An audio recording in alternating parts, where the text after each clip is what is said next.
Muy bien, ayer 21 de febrero se celebró el Día de la Lengua Materna. A propósito de ello, vamos a conversar con la señorita Nelia Edo, y jefa del programa de pueblos indígenas de la Defensoría del Pueblo. ¿Qué tal? Muy buenos días, bienvenida a Canal N.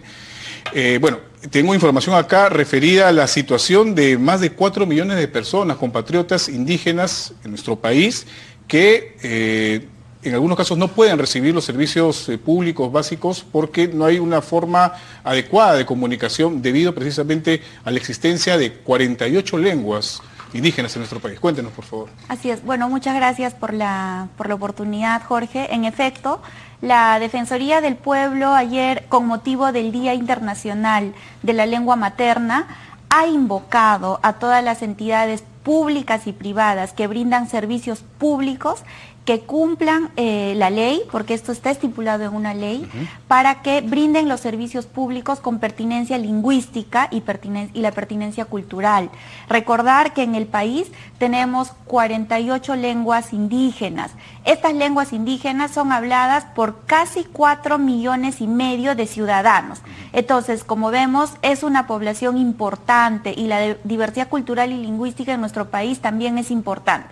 Entonces, no solamente hay que sentirse, digamos, orgullosos de esta diversidad lingüística, sino fundamentalmente la Defensoría lo que pide es que se respeten los derechos de los ciudadanos que los hablan. Es una riqueza importantísima, sin duda, de nuestro país en torno a ese tema. ¿La Defensoría tiene algún tipo de mapeo, de investigación respecto a la situación de estas personas que hablan lenguas distintas maternas y cómo se pueden finalmente beneficiar con los servicios públicos en las instituciones públicas, privadas? Sí, mira, a nivel normativo la Defensoría del Pueblo observa que ha habido un avance importante. Se cuenta con una ley que salió en el 2011, se cuenta con un reglamento, se cuenta con una política nacional para las lenguas indígenas, ¿no? Y además, el año pasado, el 2018, finalmente se emitió el mapa etnolingüístico, que es una herramienta pública que determina en qué lugares se encuentran los hablantes de las lenguas indígenas y cuál es el predominio de estas lenguas en el territorio nacional. Por ejemplo, ¿no? Se tiene identificado que hay 5 departamentos donde más del 50% de la población ha aprendido a hablar en una lengua indígena. Estamos hablando de Apurímac, de Cusco, de Puno, ¿no? Dentro de estos departamentos. ¿Ya? Ellos han aprendido a hablar en quechua y en el caso de Puno en quechua y en aymara. Entonces, para estos lugares que ya están plenamente identificados, tanto por el censo nacional que se realizó en el año 2017, como por esta herramienta que se denomina Mapa Etnolingüístico del Perú, el Estado tiene la obligación de implementar los servicios que brinda la ciudadanía, como la educación, como el tema de la salud.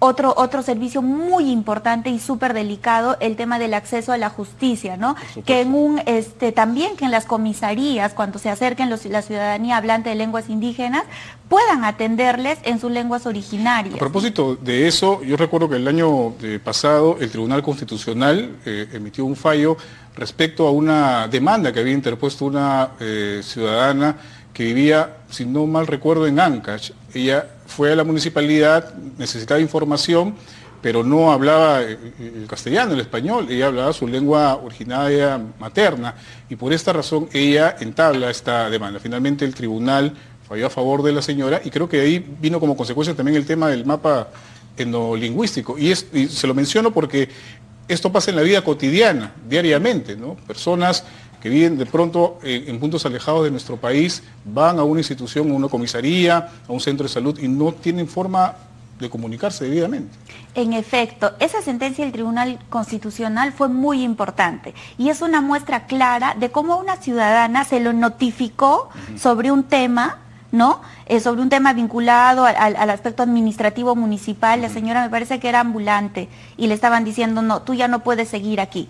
Pero toda la información que se le brindó era en castellano, ¿no? Y no en su idioma originario. Entonces la señora no entendió muy bien lo que se le estaba informando, se le estaba solicitando, en verdad no entendió, y esto llegó hasta el Tribunal Constitucional. Y a propósito de eso, el tribunal le recordó y le puso un plazo al Ministerio de Educación, que lo tenía que hacer en coordinación con el Ministerio de Cultura, para que cumpla con la emisión de esta herramienta que es el mapa etnolingüístico, ¿no? Le puso un plazo y se ha avanzado. Entonces, normativamente se avanza, pero vemos a partir de este caso del tribunal precisamente cómo, a pesar de que la Constitución señala que en el país es lengua oficial el castellano, el quechua, el aymara y las otras lenguas amazónicas en las zonas en las que predominen, esto normativamente es una garantía, pero que en la práctica muchas veces no se ve concretizada. Y hacia ahí queremos apuntar desde la Defensoría del Pueblo. En el tema educativo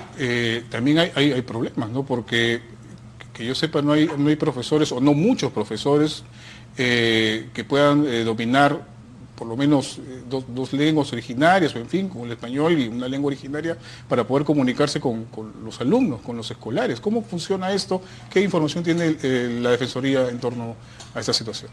Sí, el ámbito educativo es uno de los ámbitos que avanzó más en los últimos años. No obstante, aún persisten brechas para la formación adecuada de docentes bilingües, ¿no es cierto? Entonces, en el país tenemos más o menos 1.200.000 estudiantes indígenas que deben recibir la educación tanto en el castellano como en su lengua materna. Está demostrado plenamente que el proceso de aprendizaje, cuando es en la propia lengua materna del estudiante, es mucho mejor y además permite también incorporar todos los valores culturales, la riqueza intelectual propia de esa cultura, ¿no? Entonces eso no se pierde.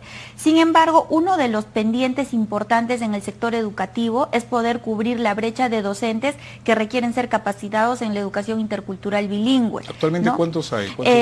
El año pasado nosotros advertimos que habían alrededor de 14.000 docentes que se requerían para satisfacer adecuadamente la demanda en el sector educación para la educación bilingüe. Para ello es importante que se incentiven también becas para que los propios ciudadanos indígenas puedan incorporarse al ámbito profesional y luego ellos, tanto en el ámbito educativo pero también en otros sectores, puedan también brindar los servicios, ¿no? Entonces, yo quiero aprovechar este día para hablar sobre esos grandes pendientes en los servicios públicos a favor de la protección de los ciudadanos indígenas.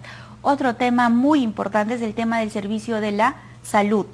La Defensoría del Pueblo ha advertido recientemente en un informe emitido en diciembre a propósito de la situación de las mujeres indígenas en el país, revisando la información del censo del 2017, se ve que menos de 4 comunidades nativas tienen un establecimiento de salud en su territorio. Terrible eso. Por ejemplo, entonces ahí ya no solo estamos hablando de una falta de servicio en la lengua materna, sino estamos hablando de una falta de servicio para la ciudadanía indígena, ¿no? Entonces, es importante valorar la cultura, es importante valorar los idiomas, pero sobre todo es importante poner en centro a las personas que hablan estos idiomas. Ahora, ¿no? La obligación del Estado y a través de sus instituciones públicas es importantísima, pero también hay una responsabilidad o una obligación por parte de las instituciones privadas. También deberían, digamos, acogerse, adoptar este tipo de medidas para acercar a la población en general.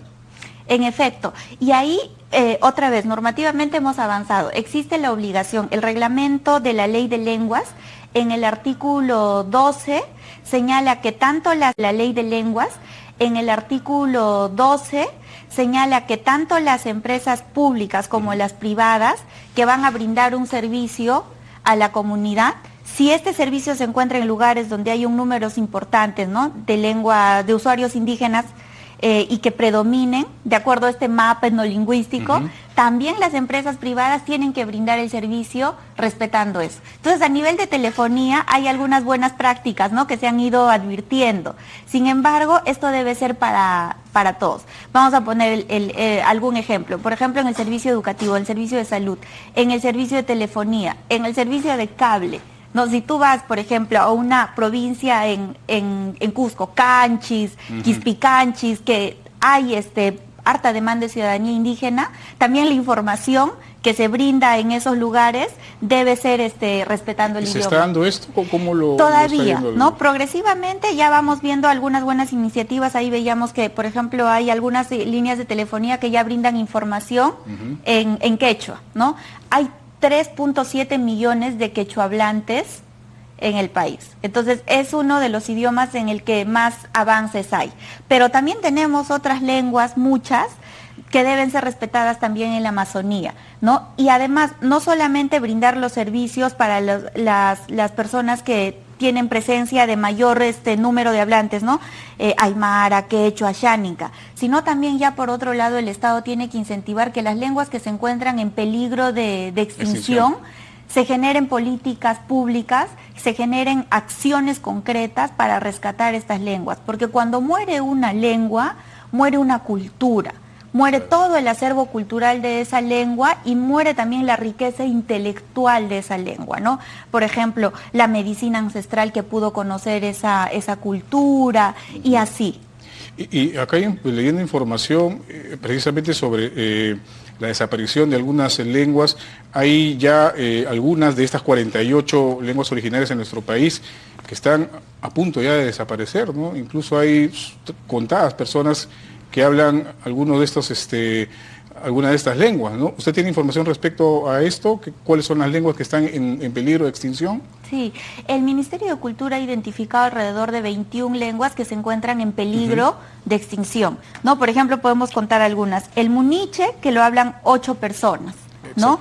El iñapari, que lo hablan 5 hablantes. El omagua y el resígaro, que hablan 3 hablantes. O sea, estas personas finalmente llegan al final de su vida y desapareció la lengua. Así es. Es un trabajo importante el que se tiene que hacer. ¿Y eso por qué pasa? Precisamente por una falta de espacio público en el que se puedan hablar estas lenguas. ¿Por qué? Porque en muchos casos las lenguas indígenas han quedado restringidas al ámbito familiar. No olvidemos que también ha habido y todavía persisten situaciones dolorosas de discriminación para los hablantes de las lenguas indígenas. Entonces, para que sus hijos no sufran a veces esto, los padres han dejado de enseñar su idioma, ¿no? O se adaptan, digamos, al español, castellano, en fin. Sí, porque van a la escuela y no les enseñan en su lengua, entonces tienen que hablar principalmente el castellano. Van al servicio de salud, lo mismo, al servicio de justicia y en la vida pública en general. Por eso es sumamente importante que hacer un cambio de paradigma que ya se ha estado produciendo en los últimos años, pero con mayor potencia, ¿no? No solamente son importantes las lenguas en sí mismas, sino son importantes las personas que las hablan. Y la riqueza que esto concentra en realidad, ¿no? Cultural, como usted señala, ancestral, que pueden incluso darnos muchas lecciones sobre la propia vida y sobre la manera en cómo ven el mundo estas personas, ¿no? A través de su cultura, de sus conocimientos y por supuesto también de sus lenguas. En efecto. Bueno, muchas gracias por haber estado con nosotros y esperemos que se pueda seguir afianzando este trabajo que usted señala, se está avanzando, pero que todavía faltan algunas cosas que apuntalar.